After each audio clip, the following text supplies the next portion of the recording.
Position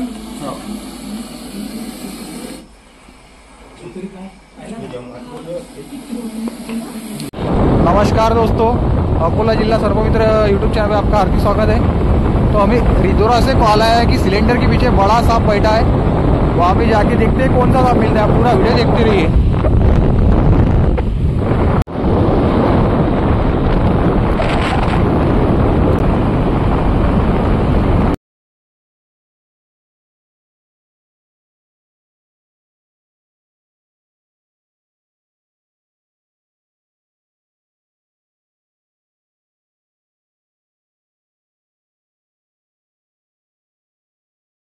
हमारे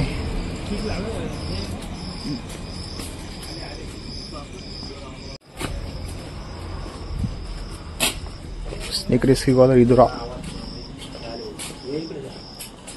घेतो का तू की काय बहुत तसं खवळलेला आहे चालतं ना।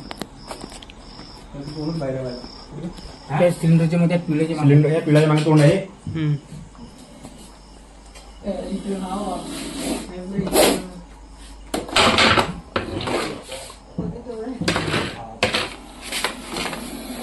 इंडियन स्पेक्टिकल कोबरा भारतीय नाव।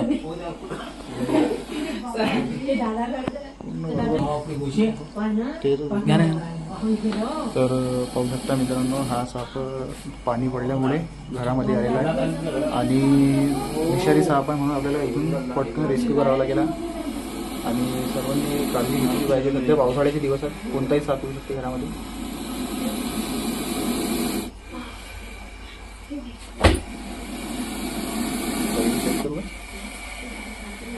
पोझिशन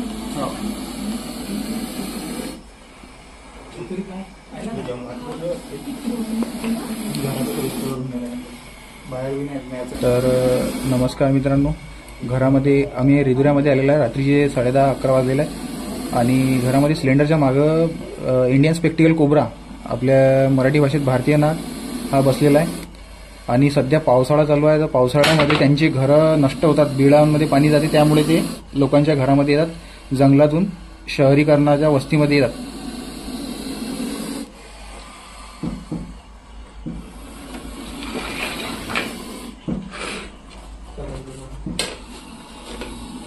तो स्वतः येतो आपण सरकून अंग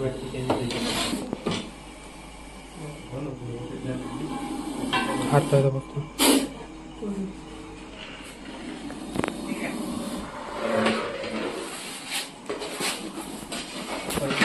सरकून तुम्ही आहे का? मी वाटलं कोण आहे बाबा। साईज फुल आले का? साफ साईज आहे ना।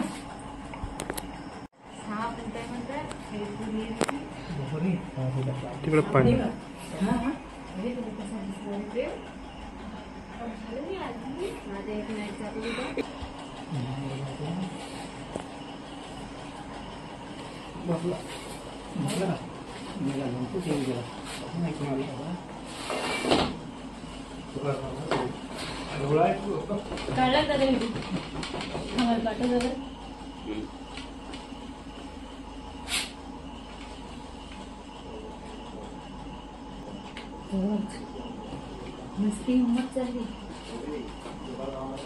हा सांगतो। त्याला इंग्लिशमध्ये आता इंडियन स्पेक्टिकल कोबरा म्हणतात आणि मराठी भाषेत आपल्याला भारतीय नाग, गव्हाण्या साप असं म्हणतात। आणि त्याच्या अंदर न्यूरोटॉक्सिक असं विष असते ते, म्हणजे हा जर चावला तर हाताला बांधायचा, हा आणि मन्या घोणस आणि आपला खुर्शी जो असते छोटा, हे चावले तर हाताला बांधायचं नाही, नाहीतर हातच कापावं लागते। कारण की ते साप आहेत नसा आपले स्किन फाडणार आहे आणि हा साप नर्वस सिस्टमवर त्याचं विष असते न्यूरोटॉक्सिक, म्हणजे हा नर्वस सिस्टमवर अटॅक करते, डायरेक्ट हृदय, डोकं, ह्या अशा मेन नसा आहेत की आतमधल्या ह्या ब्लॉक करून टाकते।